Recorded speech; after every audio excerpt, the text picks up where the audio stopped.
Bismillahirrahmanirrahim. Assalamualaikum warahmatullahi wabarakatuh, anak-anakku sekalian. Pada kesempatan hari ini kita akan mempelajari mata pelajaran fikih, melanjutkan tentang tata cara bersuci dari haid. Anak-anakku sekalian, setelah tadi kalian membaca bagian E halaman 78 tata cara mandi besar setelah haid. Nah, kalian dapat sedikit gambaran tentang tata cara mandi haid atau mandi besar. Mandi haid atau mandi besar sama seperti dengan mandi ibadah yang lain ya. Jadi ada mandi biasa, ada mandi ibadah. Kalau mandi biasa seperti kita ya, pagi sore mandi, itu mandi biasa. Tetapi kalau mandi ibadah ialah mandi ya yang ditujukan ya agar ibadah menjadi sah atau ibadah menjadi lengkap. Mandi agar ibadah menjadi sah yaitu mandi besar atau mandi wajib, baik dari junub ataupun dari haid. Ataupun ada lagi mandi agar ibadah menjadi lengkap atau sempurna. Seperti apa? Mandi Jumat itu mandi sunnah. Mandi yang kedua ini hukumnya sunnah, sedangkan mandi yang pertama tadi hukumnya wajib ya. Mandi junub ataupun mandi haid itu wajib hukumnya. Sedangkan mandi untuk kelengkapan ibadah atau kesempurnaan ibadah hukumnya sunnah ya. Mandi Jumat, mandi hari raya itu ya, itu adalah hukumnya sunnah. Nah, hukum mandi wajib adalah atau hukum mandi setelah haid ialah hukumnya wajib dilakukan bagi seorang wanita yang haidnya telah berhenti. Ada beberapa tata cara agar mandi besar ini atau mandi haid ini menjadi sah ya. Yang pertama, perlu ada atau dilakukan rukun-rukunnya. Dan yang kedua, dianjurkan melaksanakan sunnah-sunnahnya. Adapun rukunnya mandi besar atau mandi wajib setelah haid, begitu pula mandi junub. Yang pertama ialah berniat. Wajib bagi wanita yang haidnya telah berhenti, dia untuk mandi wajib setelah haid, dan ketika akan mandi dia wajib berniat. Ketika mandi dia wajib berniat. Bagaimana niatnya? Bismillahirrahmanirrahim. Nawaitul ghusla li raf'il hadatsil akbari an jami'il badani anil haidi fardhon lillahi ta'ala. Artinya, aku berniat mandi untuk menghilangkan hadas besar dari badanku atau dari haid wajib karena Allah Ta'ala.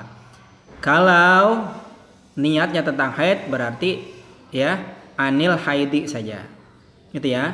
Kalau misalnya mandinya karena junub ini ya, maka an jami'il badani gitu ya. Kalau anil haid ini khusus buat perempuan yang haid gitu ya. Ulangi lagi, nawaitul ghusla li raf'il hadatsil akbari an jami'il badani anil haidi fardhon lillahi ta'ala. Aku berniat mandi untuk menghilangkan hadas besar dari badanku atau dari haid wajib karena Allah Ta'ala. Ini niat mandi besar, mandi haid. Kapan waktu niatnya? Yaitu waktu pertama kali menyiramkan air ke badan. Pertama kali kamu menyiramkan air ke badan, disitulah kamu waktu berniat mandi besar dari haid. Rukun yang kedua yang wajib dilakukan ketika mandi haid ialah meratakan air ke seluruh anggota badan dari ujung kepala sampai ujung kaki. Lipatan-lipatan tubuh, sisi-sisi tubuh ya, semua wajib dikenakan air ya.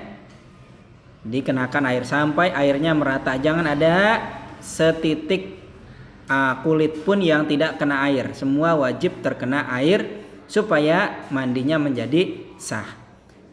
Itu ya, itu adalah dua rukun daripada mandi besar setelah haid ataupun mandi junub ya.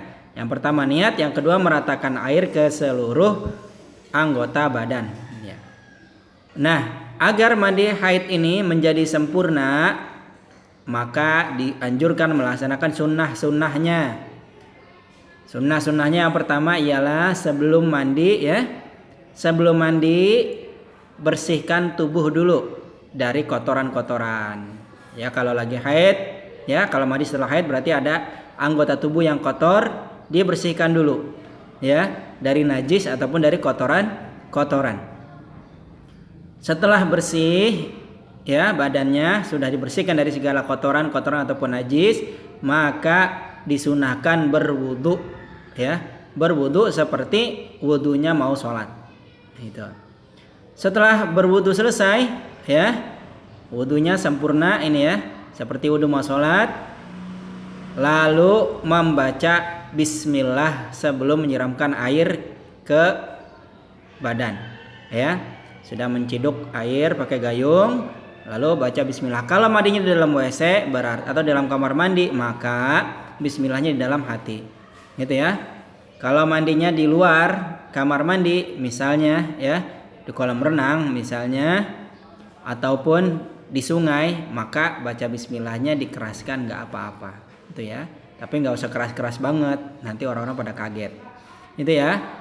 Yang selanjutnya setelah baca bismillah lalu siramkan air. Nah, ketika air tersebut sudah tersiram ke badan ya, sampai disiramkan air. Nah, saat itulah kamu dalam hati berniat nawaitul ghusla li raf'il hadatsil akbari an jamil badani anil haidi fardanillahi taala.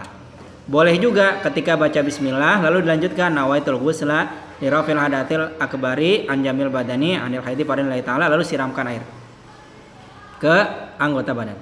Gitu ya. Kemudian menyiramkan air ke kepala sebanyak 3 kali. Nah, ya, anggota pertama kali disiram ialah kepala. Kalau pakai gayung, kalau pakai shower tinggal langsung siram ya. Disiramkan sebanyak 3 kali sampai merata kepalanya. Di ujung rambut, terus kepalanya diratakan, telinganya digosok, ya.